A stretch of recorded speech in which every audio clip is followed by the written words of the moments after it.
कुसंग का जो होता है वो सबसे भयानक होता है। बच्चों ऐसा क्यों है? क्योंकि जब हमें बुखार आता है, बुखार कभी आता है दवा खाते हैं उतर जाता है बुखार, कभी इतना भयंकर हो जाता है कि बुखार नहीं उतरता, और कभी कभी तो इतना हो जाता है मस्तिष्क ज्वर वगैरह कि जिसमें हमारी मृत्यु तक हो जाती है।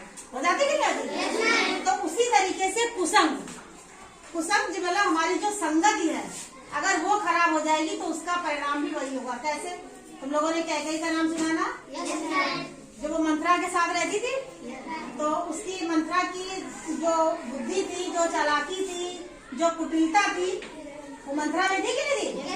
तो जबकि कैकेयी कैसी थी? बुद्धिमान भी थी, नैतिक व्यवहार वाली भी थी, सदाचारी थी, बहुत योग्य भी थी, लेकिन वो मंथरा के साथ रहने के कारण उसने कितना गलत काम किया कि राम को 14 वर्ष का वनवास और भरत को राजगद्दी। ऐसा क्यों विचारा है? क्योंकि जो उसकी संगत थी, संगत किसके साथ थी? मंथरा के साथ। संगत किसके साथ थी? मंथरा के साथ थी। तो उसकी बुद्धि भी वैसे ही हो गई और उसने गलत निर्णय ले लिया, है ना?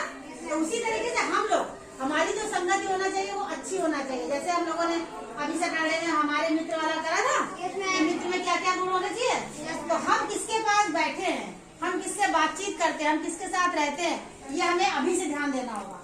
क्योंकि अगर हम बुरी संगत में बैठेंगे तो हम भी वैसे ही हो जाएंगे, बन जाएंगे। तो अपना मित्र भी हमें सोच समझ के चुनना है कि ऐसा तो नहीं उसी खराब आदतें हैं, हम बैठ रहे हैं उसी के साथ, हमारा भी हाल कैकेयी और मंथरा की तरह होता जा रहा है कि हम अच्छे हैं लेकिन हमने संगति बुरी ले ली, तो क्या हुआ? हम भी बुरे बनते चले गए।